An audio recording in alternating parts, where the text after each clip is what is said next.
Right sir, మనం మళ్ళీ మాట్లాడదాము. ఇక ఫోన్ కాల్లో film chamber vice president Mohan గారు ఉన్నారు, వారితో మాట్లాడదాం. నమస్తే మోహన్ గారు. చెప్పండి మేడం.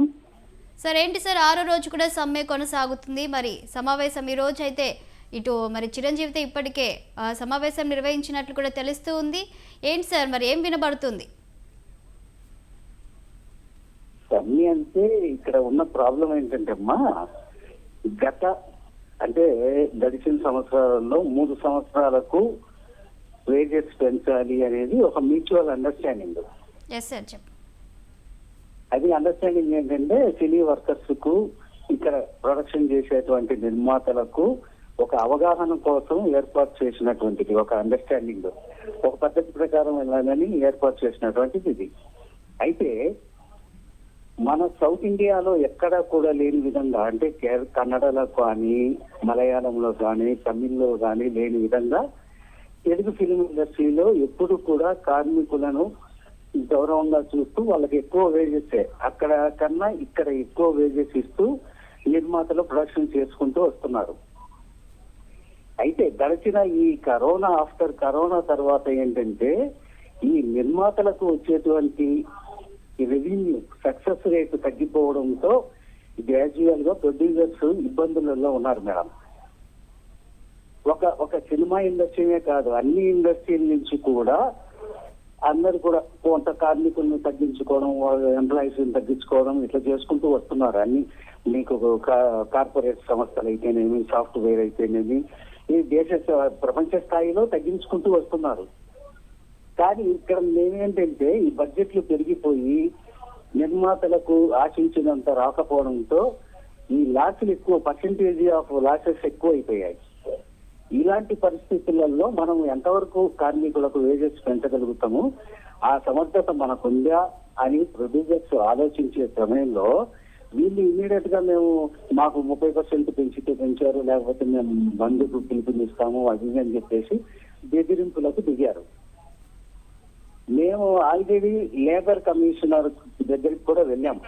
ఛాంబర్ నుంచి లేబర్ కమిషనర్ దగ్గరికి వెళ్ళి లేబర్ యాక్ట్ ప్రకారం రీజనబుల్ గా మేము ఏం చేయాలి సార్ అని ఆయన సలహాలు తీసుకుంటున్నప్పుడు ఆయన ఈ యూనియన్స్ కూడా పిలిపించారు.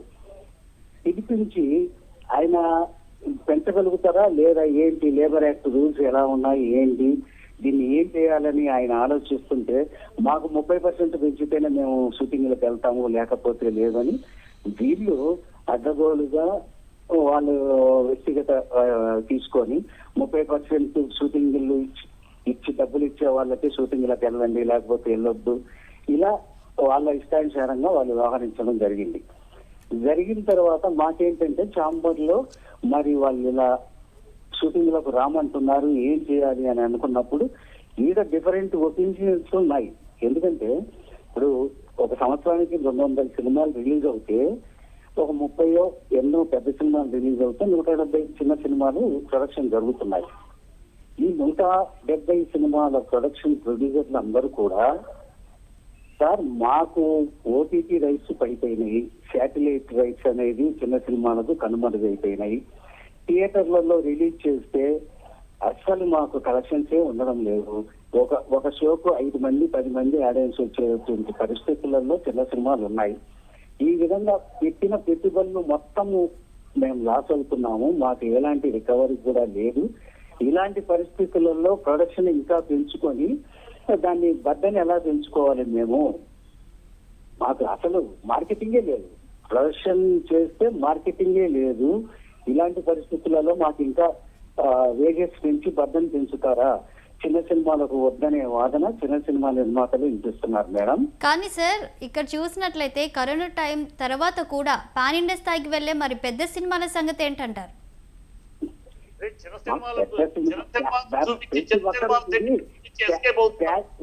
కాదండి, ప్యాన్ ఇండియా అనేది ఒక ఫ్యాషన్ అయిపోయింది సార్. ప్రతి హీరో 1000 కోట్లు దాటుతుంది సార్. అలాగే హీరోస్ రెమ్యునరేషన్ కూడా పెరుగుతుంది.